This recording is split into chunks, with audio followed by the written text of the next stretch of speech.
Ashwatthama, the son of Dronacharya and Kripi, was no ordinary warrior. Born with a divine gem embedded in his forehead, he was protected from hunger, thirst, and fatigue, destined for greatness from the very beginning.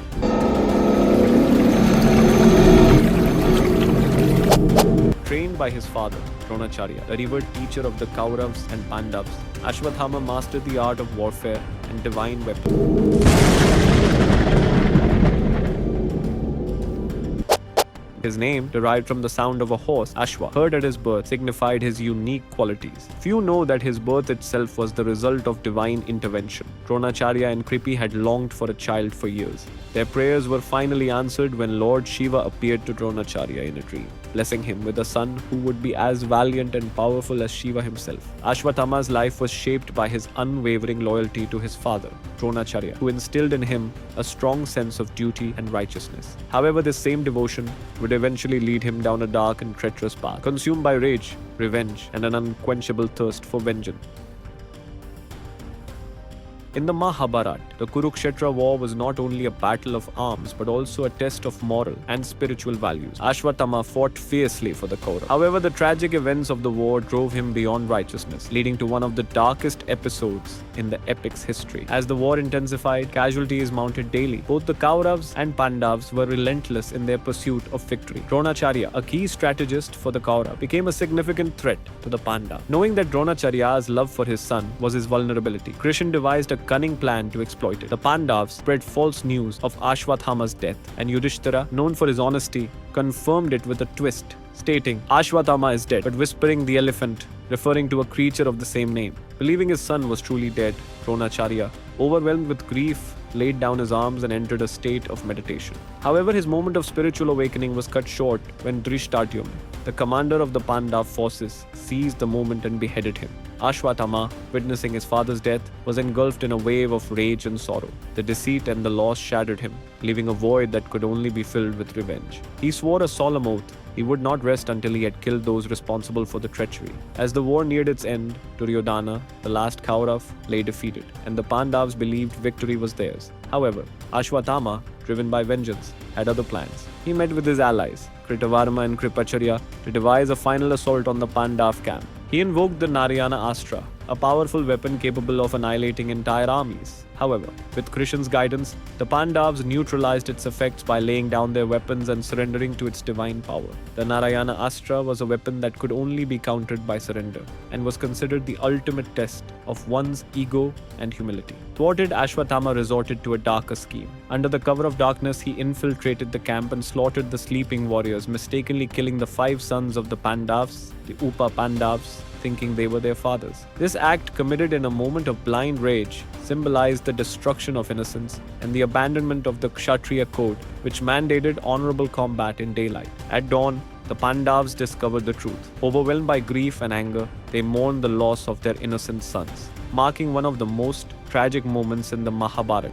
Enraged by the massacre, the Pandavs sought justice. Krishna understood that Ashwatthama's actions stemmed from grief and rage, but the atrocity he committed was too grave to be ignored. The Pandavs, led by Krishna, confronted Ashwatthama, who, in desperation, unleashed the Brahmastra, a weapon capable of universal destruction. Arjuna, prompted by Krishna, countered with his own Brahmastra, causing a cosmic imbalance that threatened all existence. Unlike other weapons in the Mahabharata, the Brahmastra was considered a weapon of absolute last resort, meant to be used only in dire circumstances. The fact that both Arjuna and Ashwatthama were willing to unleash such devastating power speaks volumes about their mental state and the gravity of the situation. The great sages Narad and Vyasa intervened, urging both to retract their weapons. Arjuna, heeding Krishna's wisdom, withdrew his Brahmastra. However, Ashwatthama, in a final act of defiance, redirected his weapon towards the unborn child of Uttra, the widow of Abhimanyu, aiming to end the Pandav lineage once and for all. Krishna, however, protected the unborn child, ensuring the continuation of the Pandav line. In response to Ashwatthama's unforgivable act, Krishna cursed him to roam the earth eternally, suffering from incurable wounds, and removed his divine gem. Ashwatthama, condemned to a life of pain and regret, would forever bear the burden of his sins as a lasting lesson in divine justice.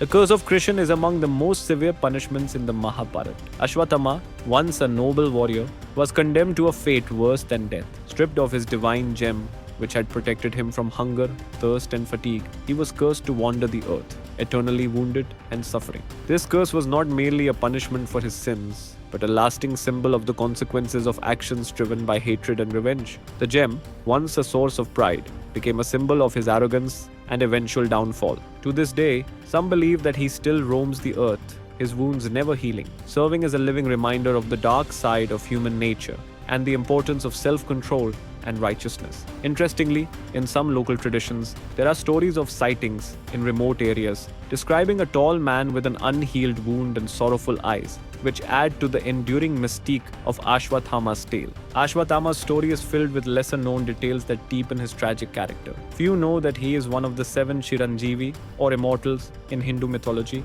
doomed to live until the end of the Kali Yuga, an immortality that is more of a curse than a blessing. Ashwatthama was also a master of deception. He employed Mayavi Yoda, an ancient art of illusionary warfare taught by his father during his night attack on the Pandav camp. This method of combat involved creating illusions on the battlefield to confuse and overwhelm the enemy. His divine gem, the Mani, had a cosmic origin, representing a fragment of a celestial body that fell to earth. The removal of the gem by Krishna symbolized not just the loss of physical protection, but also a severance of his cosmic connection, rendering him truly alone in the universe. There is also an interesting belief that Ashwatthama, in his endless wandering, is cursed not just to live, but to witness every human tragedy, to understand the pain of loss he caused. In this way, he is forever learning the depths of human suffering, gaining a wisdom that is both a burden and a potential path to eventual redemption. His tale serves as a powerful reminder that actions, even those intended as justice,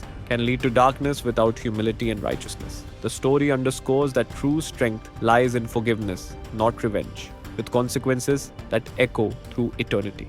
Ashwatthama's story in the Mahabharata is a poignant exploration of human emotions and the moral dilemmas faced by those on the path of war and vengeance, highlighting the destructive power of unchecked emotions and the high cost of moral compromise. His eternal curse to wander the earth serves as a powerful reminder of the importance of self-control, moral integrity, and adherence to Dharma. It teaches us the dangers of letting anger and hatred drive our actions and the value of seeking peace over conflict. Ultimately, he remains a tragic figure, a warrior who, in his quest for justice, lost his way and became a symbol of eternal suffering. His story warns of the fine line between righteousness and vengeance, urging us to stay true to our principles. An often overlooked aspect of his tale is his paradoxical role as a protector, albeit in a twisted sense. By attempting to end the Pandav lineage, he inadvertently ensured the survival of the last heir, Parikshit, under Krishna's divine protection. This reflects the duality of creation and destruction,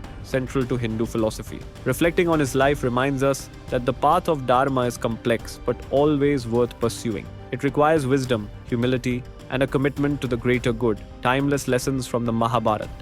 The story of Ashwatthama is a tale of a profound exploration of human nature, divine justice, and the complexities of Dharma. His immortality is more than a sentence of endless wandering. It embodies Kali Yuga, the current age in Hindu cosmology, marked by strife, discord, and moral decline. Ashwatthama symbolizes the unending woes of this era, serving as a constant reminder of its hardships. Another intriguing aspect is his forehead wound, which represents a blinded third eye, a symbol of spiritual insight. This wound symbolizes his spiritual blindness, caused by rage and guilt, which denies him enlightenment and peace. The curse also has eschatological significance. In some traditions, Ashwatthama is believed to play a role at the end of Kali Yuga, witnessing the next avatar of Vishnu, Kalki, who will end the age of darkness. Ashwatthama's tale challenges us to reflect on the consequences of our actions and the eternal struggle between good and evil. His story mirrors our own souls, urging us to seek wisdom, act with compassion,